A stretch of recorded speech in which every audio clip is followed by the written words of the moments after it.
Friends, મેં આજે ઉનાળાની થોડી શરૂઆત થવા આવે અને ગવાર માર્કેટમાં આવવા લાગે છે, તો ચાલો એ જ ગુવાર બટેકાનું શાક તમારી સાથે શેર કરું. એકદમ ઘરના બેઝિક મસાલાઓથી બનીને તૈયાર થતું આ ટેસ્ટી શાક ચાલો બનાવી લઈએ. 250 ગ્રામ જેટલા ગવારને આગળ પાછળનો ભાગ કાપી અને ધોઈને લીધેલા છે. 250 ગ્રામ બટેટાને કાપી અને પાણીમાં રાખેલા છે, જેથી કાળા ના પડે. હવે આપણે મસાલો તૈયાર કરીશું. 8 થી 10 કળી લસણની ખાંડીને લીધેલી છે.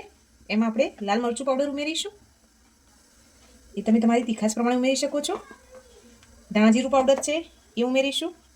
હળદર પાવડર ઉમેરીશું. સ્વાદ પ્રમાણે મીઠું ઉમેરીશું.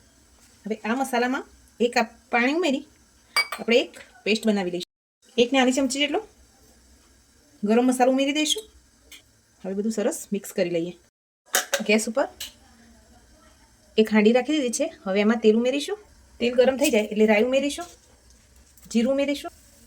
1 ચપટી જેટલો અજમો ઉમેરી દઈશું. રાઈ જીરું તતડી જાય એટલે એમાં હિંગ ઉમેરી દઈએ. હવે આપણે મસાલાની પેસ્ટ બનાવીને રાખેલી એ ઉમેરી દઈશું. મસાલામાંથી આ રીતે તેલ છૂટું પડવા લાગે એટલે આપણે એમાં ગવાર અને બટેટા ઉમેરી દઈએ. હવે સરસ મિક્સ કરી લઈએ.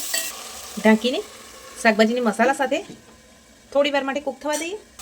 સરસ મસાલા સાથે મિક્સ થઈ ગયું છે શાકભાજી. હવે એમાં પાણી ઉમેરીશું. તમે કેટલા ગ્રેવીવાળું રાખવા માંગો છો એ પ્રમાણે પાણી ઉમેરવાનું છે. ફ્રેન્ડ્સ, આપણું શાક બનીને તૈયાર થઈ ગયું છે. હવે એને સર્વિંગ પ્લેટમાં સર્વ કરી લઈએ. ફ્રેન્ડ્સ, આપણું ગવાર બટેટાનું શાક બનીને તૈયાર છે. તમને આ રેસીપી કેવી લાગી કમેન્ટ કરવાનું ભૂલતા નહીં. લાઇક, શેર અને સબસ્ક્રાઇબ પણ કરી દેજો. Thank you.